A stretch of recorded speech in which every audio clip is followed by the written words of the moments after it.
नमस्कार मित्रांनो, एक्झाम जागर या एज्युकेशन यूट्यूब प्लॅटफॉर्मवर तुम्हा सर्वांचं पुन्हा एकदा स्वागत आहे. मित्रांनो, या आधीच्या सत्रामध्ये तुमच्यासाठीचा प्रश्न होता, भारतातील पहिल्या आंतरराष्ट्रीय जलपर्यटन जहाज कोस्टा सेरेना क्रूजच्या देशांतर्गत जलप्रवासाचे उद्घाटन कोणाच्या हस्ते करण्यात आले? या प्रश्नाचं योग्य उत्तर आहे पर्याय क्रमांक 4 म्हणजे सर्वानंद सोनोवाल यांच्या हस्ते या जहाजाचं उद्घाटन करण्यात आलेलं आहे. याबरोबर हे सुद्धा लक्षात ठेवा, भारताने 2047 पर्यंत 50 दशलक्ष क्रूझ प्रवासांचे उद्दिष्ट ठेवलेलं आहे. आजच्या सत्राचा पहिला प्रश्न पहा. आता नुकत्याच पार पडलेल्या सुलतान जोहर कपचं विजेतेपद कोणी पटकावलं आहे? तर आता हा जो सुलतान जोहर कप आहे याचं विजेतेपद जर्मनीनं पटकावलेलं आहे आणि जर्मनीने अंतिम सामन्यात ऑस्ट्रेलियाला हरवून या स्पर्धेचं विजेतेपद पटकावलेलं आहे. आणि मित्रांनो, आपल्या भारतीय संघाने यात पाकिस्तानला हरवून कांस्य पदक जिंकलेलं आहे. ही जी स्पर्धा आहे ही 27 ऑक्टोबर ते 4 नोव्हेंबर दरम्यान आयोजित करण्यात आली होती व हा जो सुलतान जोहर कप आहे हा 21 वर्षाखालील पुरुषांमध्येच आयोजित केला जातो आणि याचं आयोजन दरवर्षी मलेशियामध्ये करण्यात येतं. याची पहिली आवृत्ती कधी आयोजित करण्यात आली होती? तर 2011 मध्ये याची पहिली आवृत्ती आयोजित करण्यात आली होती आणि आतापर्यंत भारत आणि ब्रिटन यांनी स्पर्धा सर्वाधिक 3-3 वेळा जिंकलेली आहे. प्रश्न क्रमांक दुसरा पहा. अलीकडेच कोणत्या संस्थेने आशिया पॅसिफिक मानव विकास अहवाल 2024 प्रकाशित केला आहे? तर आता हा जो आशिया पॅसिफिक मानव विकास अहवाल 2024 आहे हा UNDP द्वारे प्रकाशित करण्यात आलेला आहे आणि या अहवालातील माहितीनुसार 2015-16 मध्ये भारतातील बहुआयामी दारिद्र्याचं प्रमाण हे 25% होतं. हे 2019-21 मध्ये घटून 15% इतकं झालेलं आहे. यासहज भारताच्या दरडोई उत्पन्नामध्ये सुद्धा वाढ झालेली आहे. 2000 साली भारतातील दरडोई उत्पन्न हे $442 इतकं होतं आणि आता 2022 मध्ये त्यात वाढ होऊन ते 2389 इतकं झालेलं आहे.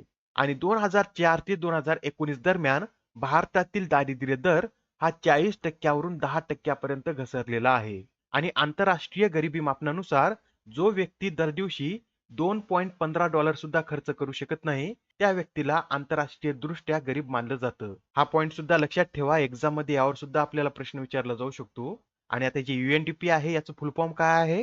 तर युनायटेड नेशन्स डेव्हलपमेंट प्रोग्राम असं याचं पूर्ण स्वरूप आहे. याची निर्मिती 22 नोव्हेंबर 1965 रोजी करण्यात आली होती व याचं मुख्यालय न्यूयॉर्क येथे स्थित आहे. प्रश्न क्रमांक तिसरा पहा. यात काय विचारलं आहे? तर देशातील पहिले दलित मुख्य माहिती आयुक्त कोण बनले आहेत? या प्रश्नाचं योग्य उत्तर आहे पर्याय क्रमांक 3 म्हणजेच हिरालाल समरिया हे आता भारताचे मुख्य माहिती आयुक्त बनले आहेत आणि मुख्य माहिती आयुक्त बनणारे ते पहिलेच दलित व्यक्ती ठरलेले आहेत.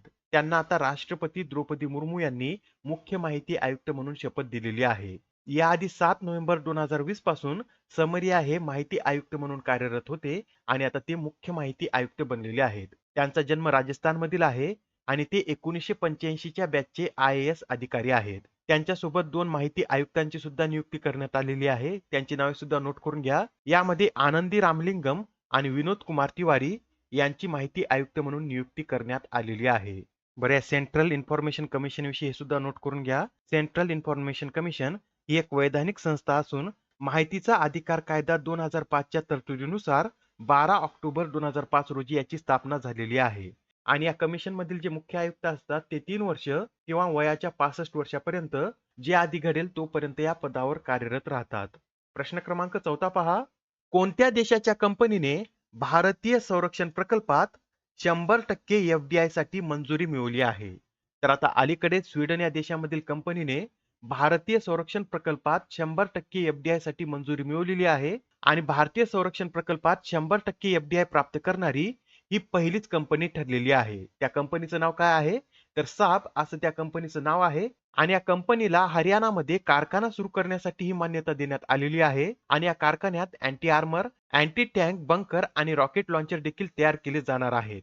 मित्रांनो, आतापर्यंत संरक्षण उद्योगात भारताने फक्त 74%च FDI ला मान्यता दिली होती व प्रथमच आता संरक्षण उद्योगात भारताने 100% FDI ला मंजुरी दिलेली आहे. अत्यंत महत्त्वाचा प्रश्न आहे. येणाऱ्या एक्झाम मध्ये 100% तुम्हाला यावर प्रश्न विचारला जाऊ शकतो. तर लक्षात ठेवा, संरक्षण प्रकल्पात 100% FDI मिळवणारी साब ही पहिलीच कंपनी ठरलेली आहे व ही कंपनी स्वीडन या देशाची आहे. प्रश्न क्रमांक 5 पहा. केंद्राच्या बेटी बचाओ बेटी पढाओ उपक्रमाला पाठिंबा देण्यासाठी रिकामी जागा या चॅनलने महिला आणि बाल विकास मंत्रालयाशी हातमिळवणी केली आहे.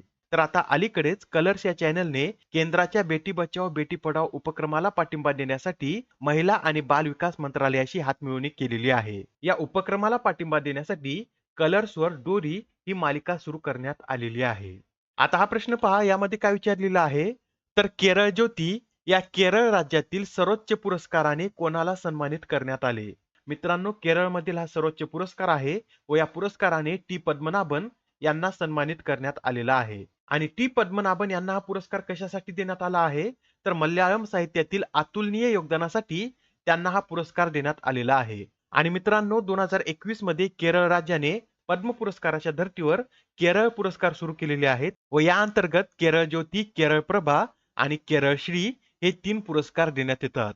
यापैकी केरळ प्रभा पुरस्कार कोणाला देण्यात आलेला आहे, तर निवृत्त न्यायमूर्ती एम फातिमा बिवी आणि नटराज कृष्णमूर्ती यांना हा केरळ प्रभा पुरस्कार देण्यात आलेला आहे. तर केरळ श्री या पुरस्काराने पुनालूर सोमराजन, व्ही.पी. गंगाधरन, रवी डी.सी., के.एम. चंद्रशेखर आणि पंडित रमेश नारायण यांना सन्मानित करण्यात आलेला आहे. प्रश्न क्रमांक 7वा पहा.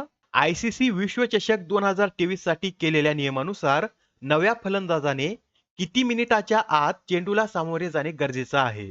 तर या विश्वचषकातील नियमानुसार नव्या फलंदाजाने 2 मिनिटाच्या आत चेंडूला सामोरे जाणे गरजेचे आहे, नाहीतर त्याला बाद सुद्धा घोषित केलं जाऊ शकतं. आणि अशा प्रकारे आंतरराष्ट्रीय क्रिकेटमध्ये आउट होणारे अँजेलो मॅथ्यूज हे पहिलेच फलंदाज ठरलेले आहेत.